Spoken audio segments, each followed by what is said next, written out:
네, 동해 석유가스 매장 가능성을 분석한 미 액트지오사의 고문이 오늘 기자회견을 열고 이 프로젝트의 유망성이 상당히 높다고 거듭 강조했습니다.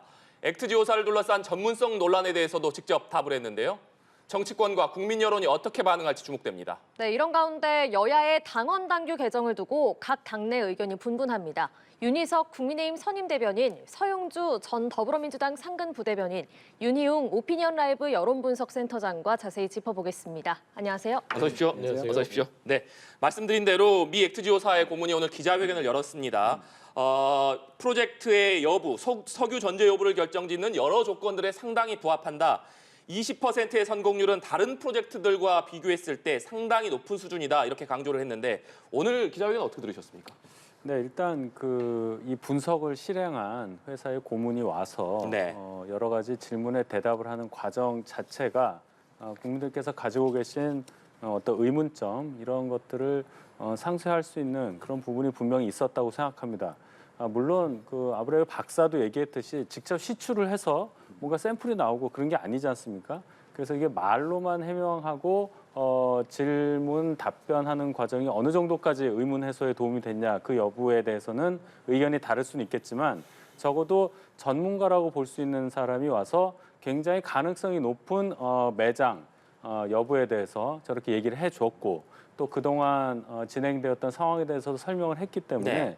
처음에 윤 대통령 발표 직후에 벌어졌던 여러 혼란스러운 것들은 많이 좀 잠재우는 그런 기대를 좀 해볼 수 있겠습니다. 네, 말씀해 주신 대로 발표 이후에 야당에서는 비판이 많이 제기가 됐고 특히나 이 아브레우 고문이 재직하고 있는 네. 이 회사 주소가 개인 가정집이다. 이 개인 가정집이 또 뭐 매물로 나와 있다. 여러 논란이 일지 않았습니까? 네. 오늘 이 부분에 대해서도 컨설팅 기반 회사이기 때문에 인력들이 뿔뿔이 흩어져 있는 것이다. 이렇게 해명을 했는데 이 논란은 좀 사그러들 것으로 보십니까? 예, 충분히 저는 해명이 됐다고 봅니다. 어떤 파트를 하는 분들은 뉴질랜드에 계시고 네. 어떤 분은 브라질에 계시고 어떤 사람은 스위스에 있고 이렇게 글로벌하게 위치는 다 다르게 있지만 하나의 목적을 위해서 서로 협업을 한다.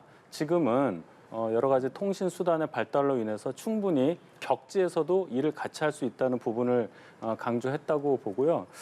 또 뭐 매출, 이 회사는 이렇게 매출이 적었느냐 뭐 이 네. 얘기도 많이 하지 않습니까? 거기에 대해서도 이런 해상 유전 관련한 탐사가 계속 있으면 매출이 계속 있어야 되겠지만 이게 띄엄띄엄 있을 수밖에 없는 상황이기 때문에 이런 프로젝트가 없을 때는 매출이 일어나기 어렵다는 상황을 감안한다면 어느 정도 국내에서 있었던 여러 논란들에 대한 해명은 어느 정도 된 것으로 저는 생각합니다. 네, 소영주 부대변인께서도 오늘 기자회견 들으셨을 텐데 지금 윤석열 대통령의 발표 이후 제기됐던 여러 논란들 어느 정도 좀 수그러들 것이다 이렇게 보십니까?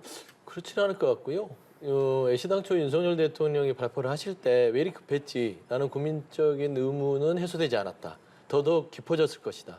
이유는 뭐냐면 굳이 왜 대통령이 섣부른 어떤 가능성과 추측으로 왜 발표를 하지? 그랬으면 액트지오의 아브레우 이 고문이 왔을 때 그 부분을 뒷받침하는 데이터 같은 것들을 좀 이렇게 뒷받침하면 좋은데 똑같은 얘기예요. 상당히 높다. 20% 수치는 높은 것이다. 그런데 20%의 수치를 본인이 분석한 거 아닙니까? 그러니까 저는 그렇습니다. 이분의 전문성을 폄하할 생각은 없어요. 이분도 전문성이 있다고 판단이 되지만 다만 저는 이분이 이 시추에 대한 그 전문가 분야에서 전지전능한 분은 아니잖아요. 본인이 20% 맞다 하면은 그것은 높은 수치 이거는 맞으나 이게 절대적이진 않잖아요. 그래서 저는 윤석열 대통령께서 미리 이 고문과 상당수 많은 의견을 교환한 다음에 어느 정도의 데이터와 국민들이 보기에도 이런 부분들 때문에 대통령께서 발표를 하는구나 해야 되는데 그게 없었다는 점에서 궁금증 해소는 안 됐다. 근데 이제 보니까 오늘 액트지오 이 고문께서 기자회견 한 다음에 주식시장이요. 동해 석유 탐사 관련된 부분 이 기업들이 10% 급락을 했습니다. 결국에는 주식시장이 가장 잘 알거든요. 그러니까 신뢰도가 높아진 게 아니라 상대적으로 떨어지지 않았냐라는 점에서는 여전히 가능과 추측성에서 좀 우리 국가정책을 추진하기에는 좀 미흡한 점들이 있어서 좀 상세하게 지켜봐야 될 것 같습니다. 예, 이 동해 석유 가스 매장 가능성 이슈가 윤석열 대통령 지지율에 어떤 영향을 미칠지 관심이 모이는데요. 앞서 조사된 윤 대통령 지지율을 보고 이야기를 하겠습니다. 자, 한국갤럽이 지난달 28일부터 30일까지 전국 만 18세 이상 1,001명을 대상으로 조사한 결과입니다. 윤석열 대통령의 지지율이 23%, 24%를 거쳐서 지난주에는 21%까지 떨어졌고요. 다른 기관에서 조사한 지지율도 보겠습니다. 리얼미터가 에너지경제신문 의뢰로 지난달 27일부터 31일까지 전국 18세 이상 유권자 2,513명을 대상으로 조사한 결과입니다. 윤석열 대통령의 지지율이 30.6%로 나타났습니다. 자세한 내용은 중앙선거여론조사심의위원회 홈페이지를 참조하시면 되겠습니다. 이 대왕고래 프로젝트와 아브레브 고문의 기자회견이 윤석열 대통령의 지지율에는 어떤 영향을 줄 것 같으세요? 네, 지금 이제 소개해드린 여론조사 결과 대통령 국정 지지율에는 이제 이 건이 반영이 안 된 것입니다. 예. 그러니까 3일날 국정브리핑했는데 이것은 이제 지난달 말까지 조사가 이루어진 것이니까. 네. 그래서 이제 다음 주에 어떻게 나오는지 굉장히 주목되는 상황이긴 할 텐데요. 일단 1차적인 효과로는 대통령의 국정 지지율이 좀 하락하는 국면들에 있었던 상황이거든요. 그런 부분들을 멈추게 하는 이제 효과는 있을 수 있다고 생각됩니다. 그러니까 대통령실 입장에서는 이제 그것은 꼭 올라가야지만 긍정적 효과가 아니라 하락하는 국면에서 하락을 차단한다고 한다면 그것 또한 이제 긍정적 효과라고 할 수 있으니까 아마 그런 시각으로 이제 볼 수는 있을 텐데요. 왜냐하면은 일정 부분 또 이게 상승의 여지도 있습니다. 지금 이제 대통령의 국정수행 평가를 살펴보게 되면은 보수 성향층이라든가 또는 여당 국민의힘 지지층에서도 대통령의 국정수행에 대해서 잘한다라고 하는 비율들이 충분하게 많이 높게 형성돼 있지 않아요. 상당히 이제 제약이 있는 그런 상황이기 때문에 그렇지만 대통령의 국정수행 평가라고 하는 것은 잘한다라고 하는 어떤 근거가 제공되면 유권자들, 국민들은 또는 지지자들은 반응하게 돼 있는 것이거든요. 그러니까 여권 성향층에는 그러한 근거들이 최근에 좀 많지 않았던 상황에서 이것이 아마 지지의 근거, 잘한다고 하는 긍정평가의 근거로 작동할 수 있기 때문에 일정 부분 하락을 차단하고 상승할 수 있는 여지가 있다고 할 수 있겠는데요. 다만 이것이 이제 지금 현재 전반적인 국면을 전환할 정도의 효과를 가져올 것이냐. 그 부분에 대해서는 아직 좀 지켜볼 필요가 있다고 생각됩니다. 왜냐하면 지금 상황은 대통령의 국정수행에 대해서 오랫동안 좀 축적되어서 신뢰에 좀 제약된 상황에서 지금 국면에 휩싸여 있는 상황이기 때문에 이것이 어떤 단 하나의 사건, 단 하나의 발언으로 인해서 급반등을 가져가기는 아직 지금 신뢰가 충분하게 축적된 상황은 아니거든요. 그래서 지금 아까 두 분 말씀하셨습니다만 이 건이 지속적으로 추가적인 국민적인 신뢰로 또는 기대로 이어지는 것으로 이동되느냐 아니면 신뢰가 좀 더 약화되어서 좀 더 의혹이나 의문이 많게 되느냐에 따라서 이 건이 대통령 국정 지지율에 미친 영향은 아직 그 여지가 변화 여지가 남아있다 이렇게 볼 수 있겠습니다. 예. 네, 알겠습니다.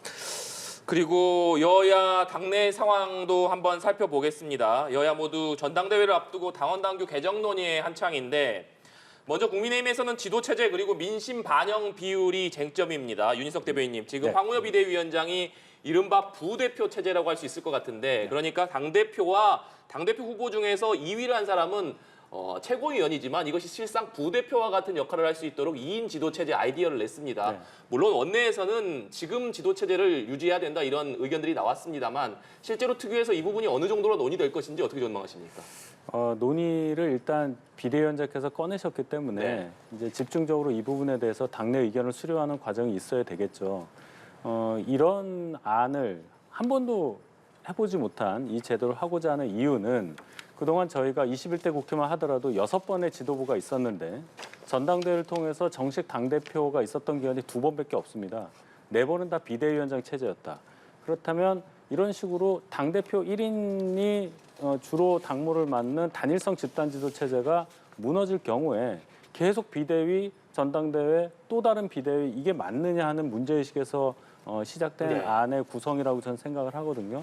그런 차원에서 당대표에 준하는 권한을 가진 분을 당원들 또는 민심을 반영해서 선출을 한다면 그러한 어떤 지도체제의 안정성을 더 기할 수 있다. 그리고 조금 더 비중 있는 정치인이 지도부에 들어올 수 있는 길을 열므로써 저희 당의 지도체제를 더 굳건하게 할 수 있는 효과도 기대할 수 있다. 아마 이러한 상황을 고려한 안의 제시라고 저는 봅니다. 네, 실제적으로 황우여 비대위원장은 그런 차원에서 이 2인 지도체제, 절충형 지도체제를 제시를 했습니다만 실제로 그렇다면 이 지도 체제가 채택될 가능성은 얼마나 될 것이냐. 아침에 나경원 당선인 같은 경우에도 나경원 의원 같은 경우에도 여기에 부정적인 의사를 밝혔고 또 계속해서 과거에 있었던 집단 지도 체제 봉숭악당으로 흘렀던 전례가 있기 때문에 이것이 좀 문제가 있는 것 아니냐 이런 얘기들이 계속 나오지 않습니까? 그렇죠. 제도는 어차피 운영을 하는 과정을 어떻게 하느냐 네. 거기에 따라서 성패가 결정된다고 보는데 한 번도 안 해봤기 때문에 일각에서 조금 더 과하게 말씀하시는 분은 지금의 단일성 집단지도 체제와 1등부터 5등 정도까지 모두 지도 체제 안에 들어가는 순수한 집단 지도 체제의 단점만 섞은 네. 거라는 지적을 하시기도 해요. 그런 차는 좀 낯선 제도의 제안이기 때문에 지금 이 순간에는 당내 여론이 그렇게 우호적이지는 않은 걸로 보입니다. 그러나 이 안을 제시한 황우여 비대위원장을 비롯한 분들이 이 안에 대한 설명을 하는 과정에서 네. 얼마든지 당내 구성원들의 동의를 얻을 수도 있는 거고 그 동의를 얻는데 실패한다면 전국위원회 통과가 안 되기 때문에 이건 당원당규 개정 사항이잖아요. 네. 그래서 뭐 실제로 안 되는 거가 되겠죠. 결국은 구성원들의 의사가 이 안에 대해서 어떻게 생각하는 여지에 따라서 결정될 일이다 이렇게 말씀드리겠습니다. 네. 서영주 부대변인께서는 국민의힘 얘기긴 합니다만 황우여 비대위원장이 왜 2인 지도 체제를 띄웠다 이렇게 보십니까? 뭐 누가 보더라도 룰을 바꾼다는 것은 이 전체적으로 어떤 1인에 대한 견제가 아니고서는 좀 아닌 것 같아요. 그러니까 통상 정치권에서 단일 지도 체제냐 집단 지도 체제냐는 그 상황에 처한 정당의 어떤 뭐 방향성 설정에 있어서 바뀔 수는 있으나 이거는 지금 한동훈 전 위원장의 등판에 대비하는 기본적인 룰에 대한 아이디어의 검토안이기 때문에 지금 현재 대표, 부대표, 그다음에 여러 가지 최고위 구성 자체, 그다음에 7대 3이냐 8대이냐 논의하는 자체가 한동훈 전 위원장 사람에게 맞춰져 있다는 어떤 이 태도나 이런 상황을 봤을 때는 결코 뭐 좀 합리적인 어떤 지도체제 변화는 아니라고 보거든요. 그래서 지금 뭐 국민의힘 내부에서 검토안으로 지금 진행되고 있기 때문에 지켜봐야겠지만 결국에는 용산에 어떤 의견들이 아직도 국민의힘의 비대위에 영향을 주고 있지 않느냐라고 좀 추측이 가능한 영역입니다. 예. 자, 한동훈 전 비대위원장의 전당대회 출마 여부에 정말 관심이 많이 쏠리고 있는데 저희가 이쯤에서 한동훈 전 위원장의 전당대회 출마에 대한 여론조사 결과를 보겠습니다. 리얼미터가 에너지경제신문 의뢰로 지난 3일 전국 만 18세 이상 남녀 501명을 대상으로 진행한 여론조사인데요. 한동훈 전 비대위원장의 전당대회 출마에 대해 찬성 42.3%, 그리고 반대 49.1%, 오차 범위 안에서의 결과가 나왔습니다. 이 여론 어떻게 읽어야겠습니까? 예, 지금 보게 되면 이렇게 이제 이런 조사들에서 찬성과 반대가 이제 갈리잖아요. 물론 이제 수치상 반대가 높긴 합니다만 같은 뭐 40%대라고 볼 수가 있을 텐데 정치적 사안이 너무나 분명한 사안 같은 경우에는 여당 지지층 또는 여당 성향층, 야당 성향층들이 구분되어 있기 때문에 상반되는 의견을 내기 때문에 이러한 사안들, 그러니까 어떤 정당에 누가 당대표가 되어야 하냐 이런 조사들은 이렇게 극명하게 좌우로 이제 갈릴 수밖에 없는 결과들을 예상해 볼 수 있을 텐데요. 그러면 이제 그게 보게 되면 이 조사에서는 정당 지지도 조사를 안 했기 때문에 예. 어느 정당 지지층에서 얼마큼 나왔냐라고 알 수 없습니다만 이념 성향층에서 이것을 확인할 수가 있어요. 그러니까 보수 성향층에서는 찬성이 57.4%, 반대가 38%였는데 그러니까 보수층에서는 찬성 응답이 상당히 높은 편이고요. 그러나 진보 성향층에서는 반대가 59.5%, 그러니까 거의 60%가 진보 성향층에서는 반대를 하고 있으니까 이것은 민주당 지지층에서는 반대가 많고 그러니까 국민의힘 지지층에서는 찬성이 많다는 것을 보여주는 것입니다. 예. 그래서 지금 이제 이 조사 같은 경우를 놓고 봤을 때 이제 룰이 어떻게 이루어지냐가 이제 중요하긴 합니다. 만약에 당원이나 또는 여당 성향층에 있는 국민들 대상으로 해서 유권자를 대상으로 선거가 치러지게 된다고 한다면 제가 봤을 때는 룰이 민심이 20% 반영되냐, 30% 되냐, 50% 되냐야 상관없이 한동훈 비대위원장이 뭐 당선될 가능성이 매우 높은 상황이라고 할 수가 있습니다. 그래서 아마도 이제 그런 관점에서 이제 2인 지도 체제도 이것은 어느 선거 룰을 적용한다 하더라도 한동훈 비대위원장 당선이 거의 확실성 또는 당선 가능성이 매우 높기 때문에 다른 차원에서 좀 견제나 이런 측면이 필요하지 않나라고 하는 시각이 있는 건 아니냐라고 하는 것이 나오는 이유라고 할 수가 있을 텐데요. 그래서 지금 상황에서는 이제 말씀드린 대로 그 비율력을 떠나가지고 이제 한동훈 비대위원장이 여권 성향층 중심으로 해서 압도적인 지지를 받고 있는 그런 상황이다. 그래서 지금 상황에서는 당선 여부가 중요하기보다는 한동훈 비대위원장이 본인이 과연 출마할 것이냐 말 것이냐 그것이 사실은 남아있는 관건 중에 하나가 아닐까 생각됩니다. 네. 윤희웅 센터장님께서 한동훈 위원장의 결국 결심이 중요하다 말씀해 주셨는데 어떻게 전망하십니까? 여러 상황을 봐야죠. 제가 뭐 한동훈 전 비대위원장의 생각을 알지 못하기 때문에 그냥 예측만 하는 건데요. 여러 얘기들이 있습니다. 총선 끝난 지 얼마 안 됐기 때문에 총선 패배의 전체적인 책임을 질 수밖에 없는 입장에 한동훈 비대위원장의 출마가 맞느냐부터 시작을 해서 이 지도 체제가 어떻게 바뀌냐 이 부분도 대단히 한동훈 비대위원장의 출마 여부를 결정짓는 요소라고 봅니다. 예를 들어서 당대표가 된다 하더라도 당대표만 있는 게 아니지 않습니까? 뭐 2인 지도 체제가 될 수도 있는 건데 네. 거기에 또 최고위원들을 따로 뽑는데 뭐 9명, 뭐 11명 이렇게 되는 이 지도 체제 전체가 과연 한동훈 비대위원장이 당대표가 됐을 경우에 당대표의 의사대로 당을 끌고 갈 수 있는 구조가 되느냐의 여부도 한동훈 비대위원장이 출마를 할 수 있느냐 없느냐의 여부를 결정지을 수 있기 때문에 일단 룰, 뭐 민심 반영 비율부터 시작을 해서 지도 체제가 어떻게 결정되느냐가 아직 결정되지 않은 상황. 그렇기 때문에 아직 예측하기는 좀 이르다고 생각합니다. 예, 민주당 상황도 짚어보겠습니다. 대선에 출마하려는 당대표는 대선 1년 전까지 사퇴해야 하는 규정에 예외 조항을 두느냐, 그리고 국회의장 경선 등의 당원 투표를 반영하느냐를 두고 지금 쟁점인데요. 7인의 출신인 친명 핵심 김영진 의원이 공개적으로 반대를 했습니다. 이재명 대표가 계속 설탕만 먹으면 이가 다 썩을 수 있다 이러면서 이제 공개적으로 반대를 선명을 한 건데 네. 이 쓴소리가 친명계 분화가 시작이 된 건지 아니면 레드팀으로서 일종의 역할 분담을 한 것인지 어떻게 해석해야겠습니까? 역할 분담까지는 아니고요. 김영진 의원 같은 경우는 당직, 뭐 보좌진, 아주 이 민주당에서 아주 오랫동안 잔뼈가 굵은 분이에요. 그러니까 지금 돌아가는 여러 가지 당원 당규 개정부터 대표의 어떤 그 사퇴 시기까지가 과연 맞느냐라는 어떤 그 합리적인 충원을 하는 것이죠. 그러니까 당 내에서 레드팀 역할을 한다고 보는 게 맞을 것 같고요. 그런데 레드팀은 역할을 분담했다라고 보지는 않습니다. 그러니까 김영진 의원이 봤을 때 오랜 어떤 의정 활동 속에서 이번에 어떤 당원 당규 개정이나 어떤 여러 가지 연임이 아니라 그 대표의 기간에 대한 논의 자체가 저도 그 인터뷰를 읽었는데요. 과연 이게 당원들에게는 뭐 좋을 수는 있으나 왜냐하면 바라는 당원들이 많으니까요. 네. 하지만 민주당이 향후에 이재명 대표도 대권에 도전해야 되고 민주당도 집권해야 되는데 그러면 과연 중도층인 국민들의 눈에 정말 합리적이고 공정하게 비칠 것이냐 라는 차원에서 고민해보자는 어떤 좋은 의견 같아요. 그러니까 저는 주목됐던 것들이 그런 것이죠. 지금 현재 대표 시한을 당권과 대권을 분리하면서 1년 전에 하는 것을 이거 지방선거 때문에 안 된다. 너무 일찍 하면 안 되니 좀 더 늘려서 지방선거까지 공천하고 하는 게 어떻겠냐. 지금 논의되는 거잖아요. 그럴 바에는 국민의힘처럼 1년 6개월 전에 아예 일찍 더 대권이 해당되는 대표는 물러나서 일찍 새로운 지도부가 지방선거를 관리하는 것들이 더 합리적이지 않겠냐라는 것이죠. 그럼 불필요한 오해도 없을 뿐더러 이재명 대표가 굳이 그 몇 개월 더 지방선거를 한다고 해서 본인의 지금 현재에 있어서의 강력한 리더십이 손상이 될 것이냐라는 차원에서 국민들의 눈높이에서 좀 접근한 것 같고요. 말한 대로 설탕 자주 먹으면 이 썩는 건 당연한 거고요. 결국에는 당 자체가 다양한 의견 속에서 가야지 목소리 큰 사람이 꼭 옳은 건 아니잖아요.